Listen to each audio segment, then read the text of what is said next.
বৃহস্পতিবার রাজ্য সরকারের অনগ্রসর সম্প্রদায় কল্যাণ এবং আদিবাসী উন্নয়ন দপ্তরের উদ্যোগে ঝাড়গ্রামে পালিত হচ্ছে বিশ্ব আদিবাসী দিবস। এরই অঙ্গ হিসাবে উত্তর দিনাজপুর জেলার গোয়ালপুকুর 2 নম্বর ব্লকের মজলিশপুরে বিশ্ব আদিবাসী দিবসের অনুষ্ঠানের আয়োজন করা হয়। এই অনুষ্ঠানের উদ্বোধন করেন রাজ্যের পরিবেশ দপ্তরের ভারপ্রাপ্ত মন্ত্রী গোলাম রাব্বানি।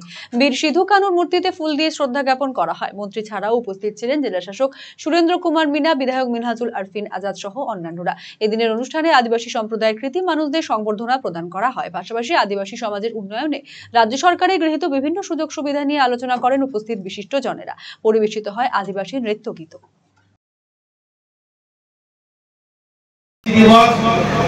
আমরা সবাই জানি যে 1994 সালে প্রথম আমাদের জাতিসংঘ যে বিশ্ব আদিবাসী দিবস ঘোষণা করেছিলেন। 1994 সাল থেকে এই দিনটি পালিত হচ্ছে।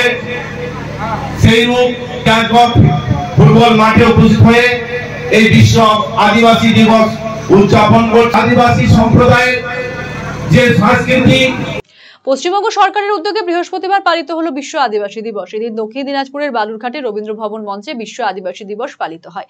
7 থেকে 10ই আগস্ট পর্যন্ত জেলা জুড়ে চলবে নানা কর্মসূচি। সেই উপলক্ষে একটি ট্যাবলো উদ্বোধন করা হয়। উদ্বোধনী অনুষ্ঠানে উপস্থিত ছিলেন মন্ত্রী বিপ্লব মিত্র, বিধায়ক রেখা রায়, সভাধিপতি চিন্তামণি বিহা, জেলা শাসক বিজিন কৃষ্ণা, পুলিশ সুপার চিন্ময় মিত্তাল প্রমুখ।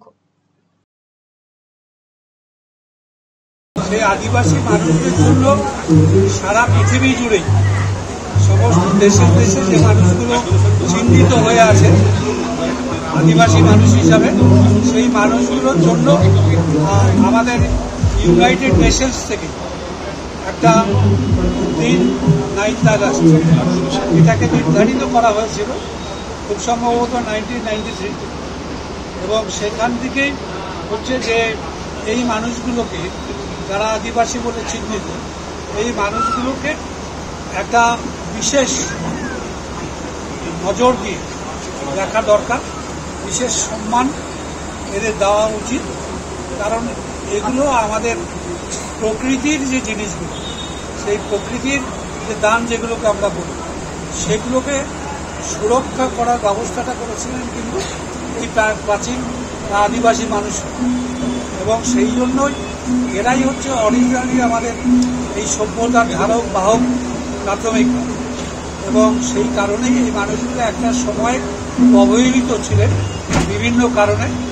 সেগুলো আমাদের ইউনাইটেড নেশনস থেকে, রাষ্ট্রসংঘ থেকেই এটাকে হচ্ছে একটা স্বীকৃতি দিয়ে আদিবাসী দিবস হিসাবে গোটা ওয়ার্ল্ডে এটা পালন করার ব্যবস্থা হয়েছে, এবং আমাদের ভারতবর্ষেও এটা প্রত্যেকটা রাজ্যে রাজ্যে এটা পালন করার ব্যবস্থা হয়েছে।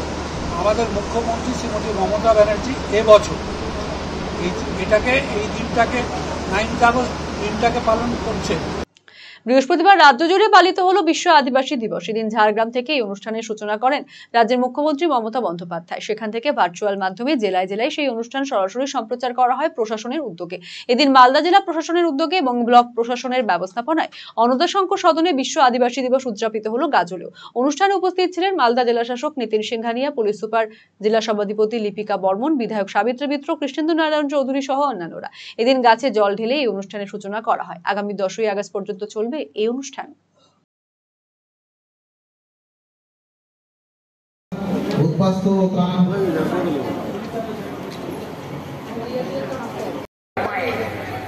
পূর্বীয় জঙ্গলমহল উৎসব, জঙ্গলমহল কাপের আয়োজন করা হয়েছে।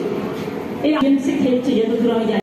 রায়গঞ্জবাসীদের জন্য সুখবর, যারা দীর্ঘদিন ধরে জয়েন্টের ব্যথা এবং হাড়ের সমস্যায় ভুগছেন তাদের জন্য রায়গঞ্জ দিশারিতে আসছেন আর.এন. টেকর হাসপাতালের জয়েন্ট রিপ্লেসমেন্টে ভারত বিখ্যাত অস্থিরোগ বিশেষজ্ঞ doctor Varun Dutta, MD, DNB.